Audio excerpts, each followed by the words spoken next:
കാലമാടന്റെ പെണ്ണ്. രചന നിലാവിന്റെ കൂട്ടുകാരി. അവതരണം സാലിം കരുളായി. എന്നെ ഭാര്യയ്ക്ക് വിട്ടേരെ. ഞാൻ ഇനി നിങ്ങളുടെ കൂടെ പറയാൻ ആഗ്രഹിക്കുന്നില്ല. So please leave me. ഞാൻ ഇനി നിങ്ങൾക്കൊരു നിന്നോട് മിണ്ടാതിരിക്കാനാണ് ഞാൻ പറഞ്ഞു ശ്രീ. എന്ത് വേണമെന്ന് ഞാൻ തീരുമാനിച്ചിട്ടുണ്ട്. ശ്രീ പറഞ്ഞ് മുഴുവിക്കും മുമ്പ് ശ്രീ കലിപ്പിൽ പറഞ്ഞ് അവളെ കോടതി സീറ്റിലേക്ക് ഇരുത്തി ഡോറ് ശക്തിയിൽ വലിച്ചടിച്ച് ഡ്രൈവിംഗ് സീറ്റിലേക്ക് വന്നിരുന്നു. ഇറങ്ങ്. വില്ലയിലെത്തിയത് ശിവ കാറിൽ നിന്നിറങ്ങി ശ്രീ ഇരിക്കുന്ന ഭാഗത്തെ ഡോറ് തുറന്നു കൊടുത്തുകൊണ്ട് പറഞ്ഞു. നിന്നോട് ഇറങ്ങാനാണ് ശ്രീ ഞാൻ പറഞ്ഞത്. ഇല്ല, എനിക്ക് പോകണം. എങ്ങോട്ടായാലും നിങ്ങൾക്കെന്താ? എനിക്ക് എൻ്റെ കാര്യങ്ങൾ തീരുമാനിക്കാനുള്ള റൈറ്റ്സ് ഉണ്ട്. ആണോ? എനിക്കറിയില്ലായിരുന്നു. ഇരുന്ന് വായിട്ട് അലക്കാതെ മര്യാദയ്ക്ക് ഇറങ്ങി വരാൻ നോക്ക്. ഇല്ലേ നിന്നെ ഞാൻ കാറ് തന്നെ കരുതും. എന്താ ഭീഷണിയാണോ? ആണേലേ എൻ്റെ അടുത്ത് വേണ്ട. അതും പറഞ്ഞ് ശ്രീ ശിവയെ നോക്കി പുച്ഛിച്ച് ഉള്ളിലേക്ക് പോയി. ജീവ, നീ ഇത് എവിടെ പോയിരിക്കായിരുന്നു? മതിലിൻ്റെ അപ്പുറത്ത് നിന്ന് അരുണിൻ്റെ ശബ്ദം കേട്ടതും ശിവൻ നടത്തം നിർത്തി തിരിഞ്ഞു നോക്കി. എവിടേക്കില്ല. അവൾക്ക് ഈ പാതിരാത്രി നാട് ചുറ്റാൻ വല്ലാത്ത ആഗ്രഹം. അതൊന്ന് തീർത്തു കൊടുക്കാൻ പോയതാ. കയ്യിലൊക്കെ ഈ കറക്കി അരുണിനെ നോക്കി ഒറ്റ കണ്ണിറക്കിക്കൊണ്ട് ശിവ പറഞ്ഞു. എന്നിട്ട് എന്താടാ അവൾ മുഖവും കയറ്റി പിടിച്ച് പോയത്? അവൾക്ക് കിട്ടിയതൊന്നും മതിയായില്ല. ശിവ പറഞ്ഞത് കേട്ട് ഒന്നും മനസ്സിലാവാതെ നിൽക്കുന്ന അരുണിനെ നോക്കി ഒന്ന് ചിരിച്ച് ശിവ ഉള്ളിലേക്ക് പോയി. ഓ, എന്താ അടിയാ കാലിനടിച്ച്? അങ്ങനെ പറഞ്ഞിട്ട് കാര്യമില്ല. ഞാൻ ചോദിച്ചു വാങ്ങിയതല്ലേ. പല്ലെടുക്കിയെന്നൊരു സംശയം. സംസാരിക്കാനും പോയ പണ്ടാരം. മണിക്കൂർ കൂടുന്തോറും വേദന കൂടാനുള്ള ശിവനെ. നിനക്കറിയോ, ഞാൻ എനിക്ക് സങ്കടം വന്നിട്ട് അങ്ങനെയൊക്കെ പറഞ്ഞ്. നീ പറ, ആർക്കാരും സഹിക്കോ? അതൊക്കെ പറ. നിനക്ക് സഹിക്കോ? ഇല്ലല്ലോ. അതുപോലെ എനിക്കും സഹിച്ചില്ല. അതാ ഞാനിപ്പോൾ അങ്ങനെയൊക്കെ പറഞ്ഞ്. അതിനിങ്ങനെ തല്ലണോ? നിനക്കറിയോ, എൻ്റെ വീട്ടുകാർ പോലും എന്നെ നുള്ളി നോവിച്ചിട്ടില്ല. ഇതൊക്കെ അറിഞ്ഞാൽ അവർ സഹിക്കുമോ? ശ്രീ ബെഡിൽ നിന്ന് കണ്ണാടിയിൽ നോക്കി ശിവ അടിച്ച കവളിൽ ഐസ് ക്യൂബ് വെച്ചുകൊണ്ട് അവളുടെ അടുത്തിരിക്കുന്ന ലൂണോയോട് പറഞ്ഞു. നീ വിഷമിക്കണ്ട. എനിക്ക് വിഷമം പറയാൻ നീയല്ലേ ഉള്ളൂ. അതാ ഞാൻ പറഞ്ഞ്. പിന്നെ എന്നെ തല്ലി അങ്ങേരോടെ നീ വലിയ കമ്പനിക്കൊന്നും പോകണ്ട കേട്ടോ. ഞാൻ പറയുന്നത് മനസ്സിലാവുന്നുണ്ടോ നിനക്ക്? പെട്ടെന്നാണ് റൂമിലേക്ക് ശിവ കയറി വന്നത്. അവനെ കണ്ടിട്ടും അതുവരെ സംസാരിച്ചുകൊണ്ടിരുന്ന ശ്രീ പെട്ടെന്ന് വായടച്ചു വെച്ച് കവളിൽ ഐസ് ക്യൂബ് വെക്കുന്നതിന് ശ്രദ്ധ കേന്ദ്രീകരിച്ചിരുന്നു. പെട്ടെന്നാണ് ശിവ അവളുടെ അടുത്ത് വന്നിരുന്ന അവളുടെ കയ്യിൽ നിന്നും ഐസ് ക്യൂബ് പിടിച്ചു വാങ്ങി അടിച്ചുകൊണ്ട് തിണർത്ത് കിടക്കുന്ന പാളിനോട് വെല്ലൊടിച്ചതും ശ്രീ അവനെ കണ്ണിട്ടി നോക്കി ഐസ് ക്യൂബ് തിരിച്ചു വാങ്ങി. എന്താ ചെയ്തു പോയത് കുറഞ്ഞു പോയെന്ന് തോന്നുന്നുണ്ടോ മിസ്റ്റർ? ഒരിക്കലുമില്ല. കാരണം നിന്റെ കയ്യിലിരിപ്പിന് ഇതൊന്നും കിട്ടിയാൽ പോരാ. അല്ല, നീ എന്തൊക്കെയാ ഈ റോഡിൽ വെച്ച് വിളിച്ചു പറഞ്ഞിരുന്നല്ലോ. അത് പിന്നെ? ഏത് പിന്നെ? ശ്രീയുടെ പരിങ്ങൾ കണ്ട ഉള്ളിൽ ഊറി ചിരിച്ചുകൊണ്ട് ശിവ ചോദിച്ചു. അത് എനിക്ക് സങ്കടം വന്നപ്പോൾ പറഞ്ഞതാ. എന്തിനാ സങ്കടം വന്നേ? അതൊക്കെ എന്തിനാ നിങ്ങൾ അറിയുന്നേ? ശ്രീ അവനെ തുറച്ചു നോക്കിക്കൊണ്ട് ചോദിച്ചു. നോക്കി പേടിപ്പിക്കാതെ ഞാൻ ചോദിച്ചതിനുള്ള മറുപടി താടി. നിങ്ങൾക്കറിയോ, എന്നെ ഇതുവരെ ആരും ഇങ്ങനെ തല്ലിയിട്ടില്ല. പിന്നെ അമ്മ എന്നൊരു തവണ തല്ലി. അത് നിങ്ങൾ കാരണം. നിനക്ക് കുറച്ച് തല്ലിൻ്റെ കുറവ് നന്നായിട്ടുണ്ട്. Do you love me? Shivapathi അവളുടെ കാതോരം ചോദിച്ചതും ശ്രീ ഒന്ന് ഞെട്ടി. ഉള്ളിലൂടെ മിസൈൽ പാഞ്ഞു പോകുന്നത് പോലെ തോന്നിയവൾക്ക്. അവളുടെ കൈകൾ അവൾ പോലും അറിയാതെ ഐസ് ക്യൂബിൽ മുറുകി. അവൻ്റെ ചോദ്യം അവളുടെ മനസ്സിലും ചെവിയിലും വീണ്ടും ഒരുപോലെ മുഴുകിക്കൊണ്ടിരുന്നു.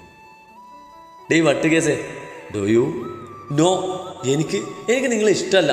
I hate you. ശിവ പറഞ്ഞു തീരും മുമ്പ് ശ്രീ കിതപ്പോടെ പറഞ്ഞു. താൻ പ്രതീക്ഷിച്ച പോലെയുള്ള മറുപടി ശ്രീ പറഞ്ഞത് കേട്ട് ശിവയുടെ ചുണ്ടിലൊരു പുഞ്ചിരി വിരിഞ്ഞു. ഗുഡ്. ശിവ ചിരിയോടെ പറയുന്നത് കേട്ട് ശ്രീ അവനൊന്ന് നോക്കി ദേഷ്യത്തിൽ എണീറ്റ് പോവാൻ നിന്നതും അതിനു മുമ്പ് ശിവ അവളുടെ കയ്യിൽ പിടുത്തിട്ടിരുന്നു. എന്താ? Shri, I have talk with you. Shri അവിടെ തന്നെ പിടിച്ചെടുത്തിക്കൊണ്ട് ശിവ പറഞ്ഞു. എന്ത്? എനിക്കൊന്നും കേൾക്കണമെന്നില്ല. അത് നീയല്ല തീരുമാനിക്കുന്നേ. ഞാൻ പറഞ്ഞു കഴിഞ്ഞു എനിക്ക് നിന്നോട് സംസാരിക്കാനുണ്ടെന്ന്. അതിന് എൻ്റെ കാര്യങ്ങൾ തീരുമാനിക്കാനുള്ള കാര്യപ്രാപ്തി എനിക്കുണ്ട്. പിന്നെ കുറേ മാസങ്ങൾ ഞാൻ നിങ്ങളുടെ കൂടെ ഉണ്ടായിരുന്നല്ലോ. അന്നൊന്നും ഇല്ലാതെ എന്ത് കാര്യം നിങ്ങൾക്ക് പറയാനുള്ളത്? നിങ്ങളെ തേച്ചിട്ട് പോയുള്ള കുറിച്ചാണോ? സംസാരിക്കാൻ ബുദ്ധിമുട്ട് തോന്നിയെങ്കിലും ശ്രീ അതൊന്നും കാര്യമാകാതെ ശിവയോട് പറഞ്ഞു. ശ്രീ പറഞ്ഞത് കേട്ട് ശിവ ശാസന കലർന്ന സ്വരത്തിൽ വിളിച്ചു. ഓ, കാമുകിയെ പറഞ്ഞത് പറ്റിയിട്ടുണ്ടാകില്ലല്ലേ? ഇനി അതിനും തല്ലണ്ട. ഞാൻ അറിയാതെ പറഞ്ഞതാ. Let me talk to you. ഉള്ളിൽ അമർഷം അടക്കുന്നതിന്റെ ശാന്തമായ സ്വരത്തോടെ ശിവ പറഞ്ഞു. എനിക്കൊന്നും കേൾക്കണ്ട. എനിക്കിപ്പോൾ ഇത്തിരി സമാധാനം വേണം. Please leave me alone. No, എനിക്ക് പറയാനുള്ളത് നീ കേട്ടേ തീരൂ. എന്ത് കഷ്ടമായത്. എനിക്കൊന്നും കേൾക്കണമെന്ന് പറഞ്ഞില്ലേ? ഇനി ഇതും പറഞ്ഞെന്നെ ശല്യം ചെയ്തൊന്ന് പോയി തരുമോ? ശബ്ദത്തിൽ ഇടർച്ച മറച്ചു വെച്ച് ശ്രീ കലിപ്പയിൽ പറഞ്ഞതും ശിവദേശത്തിൽ ഡോറും ഉച്ചത്തിൽ വലിച്ചടച്ച് പുറത്തേക്ക് പോയി. ശിവ പോയെന്ന് ഉറപ്പായതും ശ്രീ കണ്ണുകൾ തുറന്ന് ചെവി പൊത്തിപ്പിടിച്ച് കൈകൾ മാറ്റി മനസ്സിൽ പലതും ഉറപ്പിച്ച് ബെഡിലേക്ക് കിടന്നു. താഴെ നിന്നും ആരുടെയൊക്കെ സംസാരം കേട്ടതും ശ്രീ വേഗം മുഖം കഴുകി താഴേക്ക് പോയി. ആൻറ്റി എന്ത് ഈ നേരത്ത്? എന്തെങ്കിലും പ്രശ്നമുണ്ടോ? ഹാളിലെ സെറ്റിലിരിക്കുന്ന സാവിത്രി ആൻറ്റിയുടെ അടുത്തേക്ക് ഇരുന്ന് ആദിയോടെ ചോദിച്ചു. ശ്രീ അവിടെ വന്നിരുന്നതും ശിവ അവളെ തന്നെ നോക്കുക കൂടി ചെയ്യാതെ എണീറ്റ് പോയി. ഒന്നുമില്ലെന്നേ, ഇന്ന് ആ വഴിക്ക് ഈ വായാളിക്കുട്ടിയെ കണ്ടില്ല, അതുകൊണ്ട് ഇങ്ങോട്ട് പോന്നതാണ്. ശ്രീയുടെ കവളിൽ കൂടി തഴുകിക്കൊണ്ട് അവർ പറഞ്ഞതും ശിവയുടെ കൈ പതിഞ്ഞ കവളിൽ അവരുടെ കൈ തട്ടിയതും ശ്രീ അറിയാതെ എരിവ് വലിച്ചു പോയി. അയ്യോ, ഇത് എന്ത് പറ്റിയതാ മോളെ? കവള് വീങ്ങി നീലച്ച് കിടപ്പുണ്ടല്ലോ. അത് പിന്നെ ആൻറ്റി, ഞാനൊന്ന് ബാത്റൂമിൽ വീണിരുന്നു, അപ്പം പറ്റിയതാ. വീണാൽ ഇങ്ങനെയൊക്കെ പറ്റുമോ? അത് പിന്നെ കവള് ടൈലിൽ തട്ടിയതാണ്. അല്ല, അരുണേട്ടൻ എവിടെ? ശ്രീ വിഷയം മാറ്റണമെന്നവണ്ണം അവരോട് ചോദിച്ചു. അവൻ അവിടെ ഉണ്ട്. അല്ല, നിങ്ങൾ നാളെയാണ് പോകുന്നേ? എങ്ങോട്ട് പോകുന്ന കാര്യം ആൻറ്റി? ശ്രീ അവരുടെ മടിയിൽ നിന്ന് തല പൊക്കിക്കൊണ്ട് ചോദിച്ചു. നിന്നോട് ശിവ ഒന്നും പറഞ്ഞിട്ടില്ലേ? ഇല്ല. എന്താ ആൻറ്റി? ഒന്നുമില്ലടി. അത് കള്ളം. എന്തോ ഉണ്ട്, പറ. ഒന്നുമില്ലടി പെണ്ണെ, എന്തെങ്കിലും ഉണ്ടെങ്കിൽ തന്നെ അത് നിന്നോട് പറയാതിരിക്കുമോ? എന്നാ ശരി മോളെ, ഞാൻ പോവാം, നാളെ വരാം. പോയി കിടന്നുറങ്ങിക്കോ. ശരി aunty, good night. Good night. Aunty പോയത് ശ്രീ ഡോർ ലോക്ക് ചെയ്ത് വേഗം റൂമിലേക്ക് പോയി. അതെ, നിങ്ങൾ ആൻറ്റിയോട് എങ്ങോട്ടേലും പോകുന്നതിനെ കുറിച്ച് പറഞ്ഞിരുന്നു? റൂമിലെത്തിയ ശ്രീ ബെഡിൻ്റെ ഹെഡ്ബോർഡിൽ ചാരിയിരുന്ന് ഫോണിൽ തോണ്ടുന്ന ശിവയോട് ചോദിച്ചു. എൻ്റെ ശിവനെ, ഇങ്ങനെന്താ പൊട്ടനാണോ? അതെ, ചോദിച്ചത് കേട്ടില്ലെന്നുണ്ടോ? നിങ്ങൾ ആൻറ്റിയോട് എന്തെങ്കിലും പറഞ്ഞിട്ടുണ്ടോ? ശ്രീ പറഞ്ഞത് കേട്ടിട്ടും ഒന്നും മിണ്ടാതെ ഫോണിൽ നോക്കിയിരിക്കുന്ന ശിവയെ കണ്ട് ശ്രീ ശബ്ദം കടുപ്പിച്ച് വീണ്ടും ചോദിച്ചെങ്കിലും ശിവ വീണ്ടും ഒന്നും മിണ്ടിയില്ല. അതവളുടെ കലിപ്പതിയെ ഉണർത്തിയിരുന്നു. ഡോ, തൻ്റെ വായിലെന്താ വല്ല പഴം പുഴുങ്ങിയിരിപ്പുണ്ടോ? അതോ ചെവി കേൾക്കില്ലേ? എടാ പൊട്ട, താനോട് ഞാൻ ഈ ചോദിക്കുന്നേ. ശ്രീ പറഞ്ഞത് കേട്ട് ശിവ അവളെ തുറച്ചു നോക്കിയതും ശ്രീ അറിയാതെ കവളയെ കൈവച്ച് പോയി. അതെ, ഞാൻ ചോദിച്ചതിന് മറുപടി തന്നിട്ടേ ഇത് തരാട്ടോ. ശ്രീ അവൻ്റെ കയ്യിൽ നിന്നും ഫോൺ പിടിച്ചു വാങ്ങിക്കൊണ്ട് പറഞ്ഞു. ഞാൻ എന്തിനാണ് ഇതൊക്കെ പറയുന്നത്? ഞാൻ സംസാരിച്ചത് എനിക്ക് ശല്യമാകുന്നില്ല. അതും പറഞ്ഞ ശിവ ശ്രീയുടെ കയ്യിൽ നിന്നും ഫോണും പിടിച്ചു വാങ്ങി ബാൽക്കണിലേക്ക് പോയതും ശ്രീ എന്തോ പോയി എന്തിനോ പോലെ കുറച്ചു നേരം അവനെ നോക്കി നിന്നു. ശിവനെ, കാലിന് കുറുമ്പോ? ഇനി ഞാൻ പറഞ്ഞ ഫീലായി കാണോ? ആയെങ്കിലും എനിക്കെന്താ, എന്നോട് അങ്ങനെയൊക്കെ പറഞ്ഞപ്പോൾ എനിക്കും വേദനിച്ചില്ലേ? ഓരോന്നിന് തല്ലിയില്ലേ? അപ്പോൾ കുഴപ്പമില്ല. ശ്രീ സ്വയം പറഞ്ഞ് ബെഡിൽ കയറി തലവടി പുതപ്പിട്ട് കിടന്നു. തല്ല് കിട്ടിയതിൻ്റെയും കുറേ കരഞ്ഞാലിഞ്ഞ് തിരിഞ്ഞു നടന്നതിൻ്റെയും ഒക്കെ ക്ഷീണം കാരണം ശ്രീയെ കിടന്നപാട് നിദ്രദേവി കടാശിച്ചിരുന്നു. ശ്രീ ഉറങ്ങിയെന്ന് ഉറപ്പായതും ശിവ റൂമിലേക്ക് വന്നു. അവൾ മൂടിപ്പുതച്ചിരുന്ന പുതപ്പ് പതിയെ മാറ്റി അവൻ ഡ്രിം ലൈറ്റിൻ്റെ അരണ്ട വെളിച്ചത്തിൽ കാണുന്ന അവളുടെ മുഖത്തേക്ക് നോക്കി. ശ്രീയുടെ വലത് കവളിൽ കരിനീലിച്ച് കിടക്കുന്ന പാട് കണ്ടതും അവന് നെഞ്ചിലെന്തോ കുത്തിയിറക്കുന്ന പോലെ തോന്നി. ഷെൽഫിൽ നിന്നും ഫസ്റ്റ് എയ്ഡ് ബോക്സ് എടുത്ത് കൊണ്ടുവന്ന് അതിൽ നിന്നും മരുന്നെടുത്ത് അവളുടെ കവളിൽ പുരട്ടിയതും ഉറക്കത്തിനിടയിലും ശ്രീ ഒന്ന് ഞെരുങ്ങി. ആകെ ഒരു പൊടിക്കുപ്പിട്ട് അത്രയേ ഉള്ളൂ, പക്ഷെ നാക്കിന് എന്നച്ചിൻ്റെ നീള. എന്താ എപ്പോഴാ എവിടെ എങ്ങനെ പറയണമെന്നൊന്നും അറിയില്ല. ഇങ്ങനെയാണ് പോക്കെങ്കിൽ എൻ്റെ കയ്യിൽ നിന്ന് ഇതുപോലെ ഇനിയും കുറെ വാങ്ങിക്കൂട്ടും. ശിവ അവളുടെ കവളിൽ വിരലോടിച്ച് പറഞ്ഞു. അവനെ വിരൽ കവളിൽ വീണ്ടും തഴുകിയതും ശ്രീ ചെറുനോവോടെ ഒന്നുകൂടെ കുറുകി വായിൽ വിരലിട്ട് ചെരിഞ്ഞു കിടന്നു. അവളുടെ കിടത്തം കണ്ട് ശിവ പുഞ്ചിരിയോടെ അവിടുന്ന് എഴുന്നേറ്റ് വാഷ്റൂമിലേക്ക് പോയി. ഡേയ്, പോയി റെഡിയായി വാ. ശിവ ലോണിൽ ലൂണിയോടൊപ്പം കളിച്ചുകൊണ്ടിരിക്കുന്ന ശ്രീയുടെ അടുത്തേക്ക് വന്നുകൊണ്ട് പറഞ്ഞതും ശ്രീ അത് കേൾക്കാത്ത പോലെ ഇരുന്നു. ശ്രീ, നിന്നോടാ പറയുന്നേ. അപ്പം നിങ്ങളുടെ വായിൽ നാക്കുണ്ടല്ലേ? മിണ്ടാതെ പോയി റെഡിയായി പാടി, ഇല്ലേ നിന്നെ ഇവിടെ ഇട്ട് ഞാൻ എൻ്റെ വഴിക്ക് പോവും. കാലമാടൻ, അത് തന്നെയാണ് ഇങ്ങർക്ക് ചേരുന്നത്. പതിയെ അതും പറഞ്ഞ് ചവിട്ടിത്തുള്ളി ശ്രീ അകത്തേക്ക് പോയി. കയ്യിൽ കിട്ടിയ ഒരു ജീനും ടോപ്പും ഇട്ട് റെഡിയായി വന്നു. അതെ, എങ്ങോട്ടാ പോകുന്നേ? ലൂണോ എന്തിനാ ആര്യയുടെ വീട്ടിലാക്കി? ശ്രീ ശിവയുടെ നേരെ തിരിഞ്ഞുകൊണ്ട് ചോദിച്ചതും ശിവ ഒന്നും മിണ്ടാതെ കാറിൻ്റെ കോ ഡ്രൈവ് സീറ്റിൽ കയറിയിരുന്നു. അപ്പോഴാണ് അവൾ ഡ്രൈവ് സീറ്റിലിരിക്കുന്ന അരുണിനെ കണ്ടത്. ആരേട്ടാ, എങ്ങോട്ടാ പോകുന്നേ? അതൊക്കെ സർപ്രൈസാ. നിന്ന് നേരം കളത്ത് വന്ന് കയറി പെങ്ങളെ. ആൻറ്റി എവിടെ? അമ്മ ചോപ്പിൽ പോയി, വരാൻ വേഗം, നീ കയറ്. ഉണ്ണി പറഞ്ഞതും ശ്രീ കാറിൻ്റെ പിറകെ ഡോറും തുറന്ന് കയറിയിരുന്നു. കുറച്ചു നേരത്തെ യാത്രയ്ക്ക് ശേഷം കാർ എയർപോർട്ടിൻ്റെ പാർക്കിംഗ് ഏരിയയിൽ നിർത്തിയതും ശ്രീ ഒന്നും മനസ്സിലാവാതെ രണ്ടുപേരെയും മാറി മാറി നോക്കി. അപ്പോൾ ശ്രീ പിന്നെ കാണാട്ടോ, ഫ്ലൈറ്റിന് സമയമായി, നീ ചെല്ലാൻ നോക്ക്. എന്നാ ശരിടാ ശിവ, പിന്നെ കാണേ. കാറിൽ നിന്ന് ഇറങ്ങിയ സ്ത്രീക്ക് തലയ്ക്ക് കൊട്ടുകൊടുത്തുകൊണ്ട് അതും പറഞ്ഞ് അരുൺ ശിവയെ പോയി ഹഗ് ചെയ്ത് അവരോട് യാത്രയും പറഞ്ഞു പോയി. നോക്കി നിൽക്കത് ആ ബാഗ് എടുത്ത് വരാൻ നോക്കടി. ശിവ അവൻ്റെ ബാഗും എടുത്ത് മുന്നിൽ നടന്നുകൊണ്ട് പറഞ്ഞു. ഒക്കെ നേരത്തെ പ്ലാൻ ചെയ്ത് വെച്ചതായിരുന്നല്ലേ, എന്നിട്ട് എന്നോട് പറയാഞ്ഞേ? ഒക്കെ നിങ്ങൾ മാത്രം അറിഞ്ഞാലും തീരുമാനിച്ചാലും മതിയോ? ഇത് നേരത്തെ പറഞ്ഞിരുന്നെങ്കിൽ എൻ്റെ കവിളിങ്ങനെ പത്തിന് വരുത്തിയ പോലെ പാടാകുമോ? അരുൺ പോയത് ശ്രീ കലിപ്പിൽ ശിവയുടെ നേരെ തിരിഞ്ഞുകൊണ്ട് ചോദിച്ചു.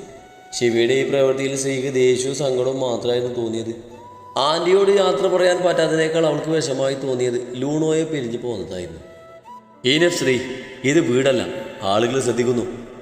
സ്ത്രീയെ നോക്കി അതും പറഞ്ഞ് ശിവ അവൻ്റെ ബാഗും വലിച്ച് മുന്നിൽ നടന്നതും ശ്രീ ചവിട്ടിത്തുള്ളി അവന് പിറകെ പോയി. ഫ്ലൈറ്റിലിരിക്കുമ്പോഴും ശ്രീ മനഃപൂർവ്വം അവനെ നോക്കാതെ കലിപ്പിൽ മുഖവും തിരിച്ചിരുന്നു. ഫ്ലൈറ്റ് ഇറങ്ങി അവരെ കാത്ത് എയർപോർട്ടിൽ ഉണ്ണിയും ഷാദിയും ഒക്കെ ഉണ്ടായിരുന്നു. ഏട്ടാ, ശ്രീ ഓടിപ്പോയി ഉണ്ണിയെ കെട്ടിപ്പിടിച്ചു. സുഖാനുടി കുഞ്ഞുസേ? ഏട്ടനോ? സുഖം. ഏട്ടാ, എന്നെ നമ്മുടെ വീട്ടിലേക്ക് കൊണ്ടുപോകുമോ? ശ്രീ ഷാദിയോട് ചിരിച്ച് സംസാരിച്ച് അവളുടെ അടുത്തേക്ക് വരുന്ന ശിവയെ നോക്കി ചോദിച്ചു. ശിവ അവൾ പറയുന്നത് കേട്ടെങ്കിലും അത് മൈൻഡ് ചെയ്യാത്ത ഉണ്ണിയോട് സംസാരിച്ചു. ഡാ, ഇവളെ ഞാൻ കൊണ്ടുപോയാലോ? ഉണ്ണിയുടെ ചോദ്യം കേട്ടതും ശിവ തൻ്റെ ഉത്തരത്തിനായി ഉറ്റുനോക്കുന്ന സ്ത്രീയെ നോക്കി സമ്മതം മൂളിയതും അവൻ സമ്മതിക്കില്ലെന്ന് കരുതിയ സ്ത്രീ വിശ്വാസം വരാതെ നോക്കിയിരുന്നു. എന്നാൽ ശരിയളിയാ, പിന്നെ കാണാം. ശിവ ഉണ്ണിയോട് യാത്ര പറഞ്ഞ് ഷാദിയുടെ കൂടെ പുറത്തേക്ക് പോയി. തന്നെ ഒന്ന് നോക്കുകൂടി ചെയ്യാതെ പോകുന്ന ശിവയെ കണ്ടതും സ്ത്രീക്ക് എന്തോ വേദന തോന്നി. നിനക്ക് എന്തു പറ്റി ശ്രീ? വീട്ടിലേക്കുള്ള യാത്രയിൽ മൗനമായിരിക്കുന്ന സ്ത്രീയെ കണ്ട് ഉണ്ണി കാര്യം തിരക്കി. ഒന്നുമില്ല. എന്തേട്ടാ ചോദിച്ചേ? ഒന്നുമില്ല, സാധാരണ വാ തുറന്ന് അത് അടക്കി വെക്കാതെ നീ ഇങ്ങനെ മിണ്ടാതിരിക്കുന്നതായിട്ട് ചോദിച്ചതാ. ഞാൻ ഓരോന്ന് ആലോചിച്ചതാണ് ഏട്ടാ. എന്താണാവോ ഇതിന് മാത്രം ആലോചിക്കാൻ ഈ കുഞ്ഞ് തലയിലുള്ളത്? എന്തൊക്കെയുണ്ട്, അതൊക്കെ ഇപ്പം എങ്ങനെയാ പറയാ? ഓടി. അല്ല, നീയും ശിവയും മടിയുടെ വീടെന്തെങ്കിലും പ്രശ്നമുണ്ടോ? അതിന് ഞങ്ങൾക്കിടയിലെ പ്രശ്നം എന്നാ തീർന്നത്? അത് പറഞ്ഞ സ്ത്രീ പിന്നൊന്നും പറയാൻ താല്പര്യമില്ലാത്ത പോലെ പുറത്തേക്ക് നോക്കിയിരുന്നു. അവരുടെ സ്വഭാവം അറിയാവുന്നത് കൊണ്ട് ഉണ്ണി പിന്നൊന്നും ചോദിക്കാനും പോയില്ല. അതെ, എല്ലാവരും വേഗം വന്നേ. ഞാൻ വന്നു. അമ്മേ, വല്യമ്മേ. വീട്ടിലെത്തിയത് മുമ്പറത്തേക്ക് ചാടിക്കയറി ഉള്ളിലേക്ക് നോക്കി സ്ത്രീ വിളിച്ചു പറഞ്ഞു. ആ, അലറാതടി പെണ്ണെ, ഞങ്ങൾക്ക് ചെവി കേൾക്കാം. കൊച്ചു കള്ളി ഇപ്പോഴും ജീവനോടുണ്ടല്ലേ? സ്ത്രീ അങ്ങോട്ട് വന്ന അച്ഛമ്മയെ പോയി കെട്ടിപ്പിടിച്ച് താഴെത്തുമ്പിൽ പിടിച്ച് വലിച്ച് പറഞ്ഞതും അവർക്ക് അവിടെ ദേഷ്യത്തോട് അവളുടെ ചെവിയെ പിടിച്ചു. ആ, എൻ്റെ കല്യാണക്കുട്ടീൻ്റെ ചെവിന്ന് വിട്. നീ എനക്ക് ഒരു മാറ്റമില്ലല്ലോടി. സ്ത്രീ അവരെ നോക്കി വിളിച്ചുകൊണ്ട് മാറി നിന്നു. ആഹാ, നീയായിരുന്നോ? നീ തനിച്ചേ ഉള്ളൂ, ശിവയില്ലേ? അങ്ങോട്ട് വന്നുകൊണ്ട് ഇന്ദുവും ജാനകിയും ചോദിച്ചതും അതുവരെ ചിരിച്ചുകൊണ്ട് നിന്ന് സ്ത്രീയുടെ മുഖം മാറി. ഇല്ല. സ്ത്രീ താല്പര്യമില്ലാത്ത രീതിയിൽ മറുപടി നൽകി. അതെന്തേ? ഓ, ഒരു ശിവ, എല്ലാവർക്കും അങ്ങനെ മതി. ഞാനായിപ്പോൾ ഇങ്ങോട്ട് വന്നേ. എൻ്റെ വിശേഷം ഓർക്കും അറിയണ്ട, എല്ലാവർക്കും അങ്ങേരെ മതി. ഓ, ഇങ്ങനൊരു കുശുമ്പി. ഇന്ദു അവളുടെ കവളിൽ പിടിച്ച് വലിച്ചു പറഞ്ഞു. അതെ, എന്നെ ഇവിടെ തന്നെ നിർത്താതെ എനിക്ക് കഴിക്കാൻ എന്തെങ്കിലും എടുക്ക്, നല്ല വിശപ്പുണ്ട്. സ്ത്രീ വയറ് ഒഴിഞ്ഞുകൊണ്ട് പറഞ്ഞതും അവളുടെ ബാഗും എടുത്ത് അങ്ങോട്ട് വന്ന് ഉണ്ണി അവൾ പറഞ്ഞത് കേട്ട് അന്തം വിട്ട് നോക്കി നിന്നു. നെയ്യല്ലേ കുറച്ച് മുമ്പ് വിശക്കുന്നുണ്ടെന്ന് പറഞ്ഞ് മൂക്കുവിട്ട ഹോട്ടലിൽ നിന്ന് തട്ടിയത്? അതപ്പോഴല്ലേ, എനിക്കതൊക്കെ എപ്പോഴേ ആവിയായിപ്പോയി. ഉണ്ണിയെ നോക്കി ഒറ്റക്കണ്ണിറുക്കി അതും പറഞ്ഞ് സ്ത്രീ ഇന്ദുവിനെയും ജാനകിയെയും കൂട്ടി അകത്തേക്ക് പോയി.